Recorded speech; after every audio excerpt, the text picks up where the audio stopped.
Hello everybody! Welcome to Andrea's transformation video log number 12.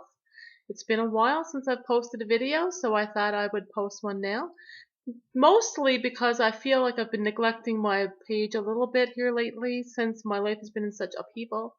Just to give you a little update, the month of July, basically I spent away from home. For the first 10 days of July, I was away at an international symposium for singing.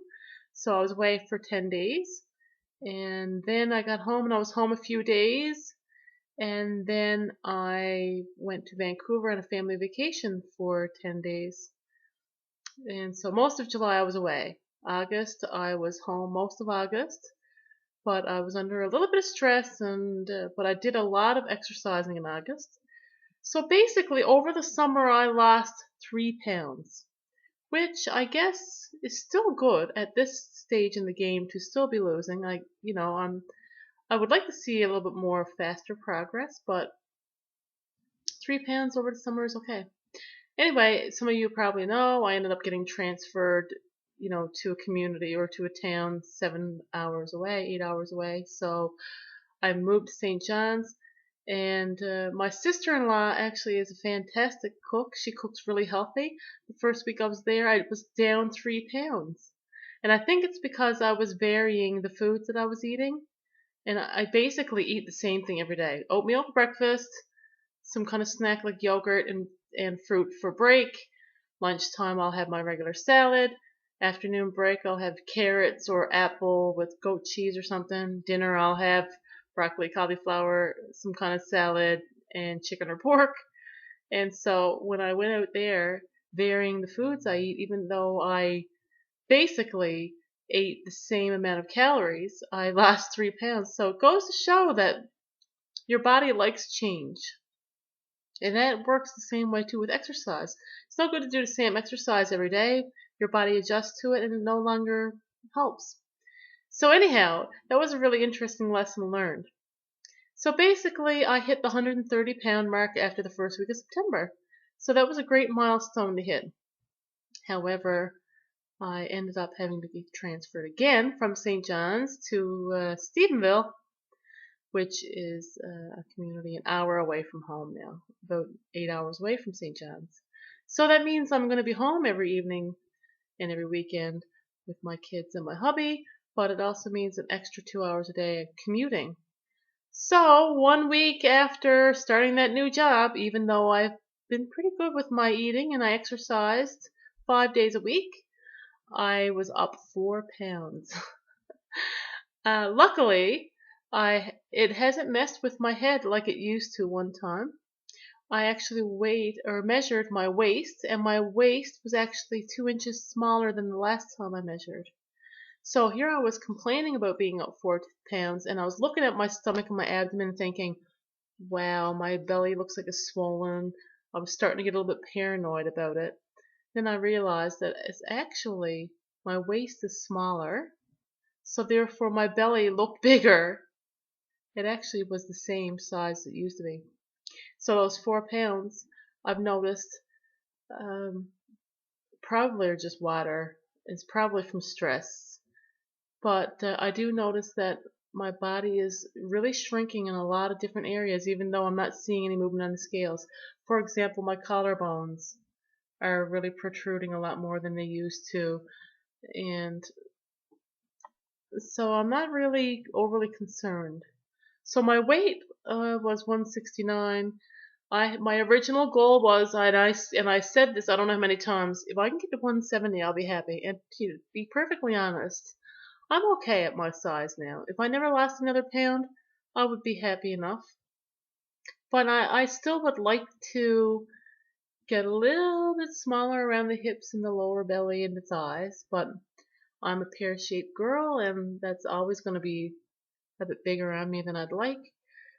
But I'm still carrying on. I'm still focused. I'm still eating cleanly. I'm still getting lots of exercise, running, biking, doing the HasFit videos. And I'm sure it will come off, but I'm in no rush. If it takes me 6 months to get to my goal, or I don't really care. I'm in no rush.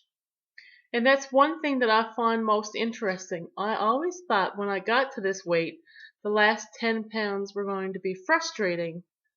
But I strangely feel a little bit liberated. Like all of a sudden now, seeing the scale drop is not a big deal anymore. I mean, it's nice to see it drop. It's not a big deal when it doesn't drop because I'm content where I am. I will say, however, that I'm a little nervous about gaining back since I was up last week, but I know in my heart of hearts that I will never ever go back to being the way I used to be. I will never eat mindlessly. I will never eat takeout food for days and days on end. You know, back to my old habits. That'll never happen.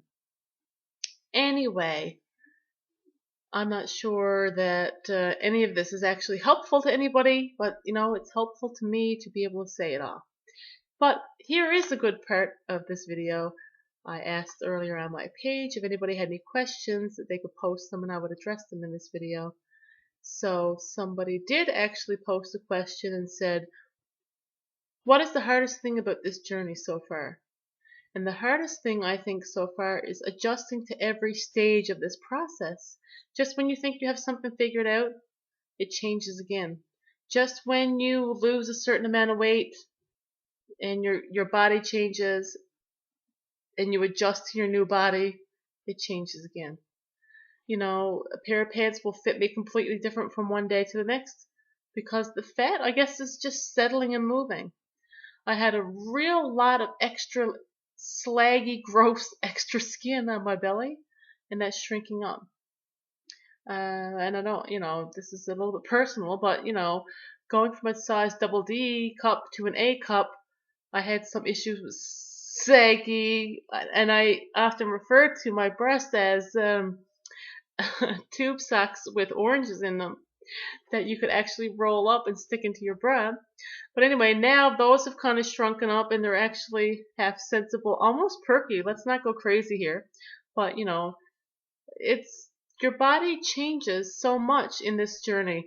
And I find that was one of the hardest things to wrap my head around. I'm in bed at night and I'm feeling my body. I'm like, who owns this? And just when I start to get used to it, it changes again. And I guess having lost 130 pounds in a year and a half, you know, it's just a big adjustment. So that was the hardest thing, I think, for me in terms of the emotional part of it. Now, I still don't feel like I see myself the way others see me. You know, if I think about myself, I feel like, oh, I have these huge hips and huge gut and all this stuff. But then I see myself in a picture or in a glass in a mirror or in a glass of a storefront or in a mirror, and I'm like, wow, who's that thin woman? Oh, wait, now that's me. And when I was 300 pounds, when I saw myself in a mirror or a big glass, I'd say, wow, who's that big woman? Oh, it's me. So that tells me that I still don't see myself the way others see me. That's really interesting, and I'm not sure why we have such dysmorphic senses of ourselves as women. Why are we so hard on ourselves? I don't know, but I've learned to be a little less hard on myself. Another thing that I also found interesting is the emotional roller coaster ride. Some days I used to be so excited about the 2 pounds I lost and so upset if I had one wrong meal. And, you know, it's like ecstatic, complete, utter excitement and then almost despondence because everybody's eating something and you want it, but you're not going to let yourself do it. Or then you actually do it and then you have this sense of guilt.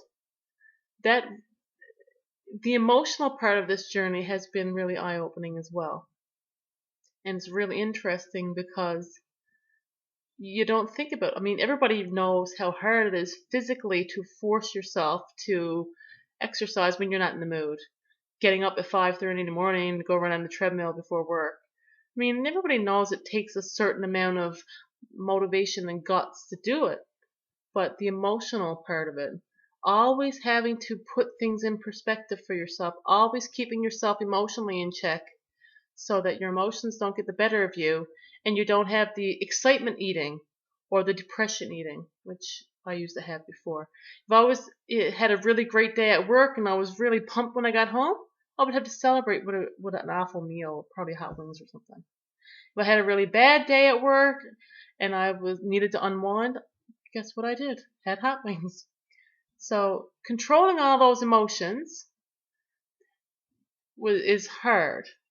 And when you're in this journey and you have the highs and lows of the journey, it actually contributes to your emotions being more erratic, which means you have to control them even more.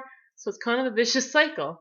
So if you can realize and keep into perspective that your feelings are something you can't control, but how you react to them, you can control. So you know what? It's okay to feel sad. Just don't go eat a cake because you feel sad. Go do some crunches. It actually makes you feel better than the cake would make you feel. If you're feeling really excited and you want to celebrate, celebrate with a quick run or an interval run, or better yet, do a hills run. I know that sounds crazy and I can't even believe I just said that. But anyway, a hills run is a celebratory thing, apparently. And the last thing, now that I'm near about my goal, maybe 10 pounds away from my goal, I am giving myself more treats in my diet than I've ever done before. So, for example, right now I'm drinking a small decaf coffee with a little bit of hot chocolate in it. I could not have done this before because once I had a treat, all of a sudden now I'm grieving because I want that treat all the time. So I'm allowing things back into my diet, and I'm following that everybody says, moderation is so important and everything. But for a long time, I couldn't do the moderation thing. Because as soon as I would have one treat, I would want more. So now I'm able to allow those treats, but not let it get out of hand. But sometimes I will still say no, and people will be like, what do you mean?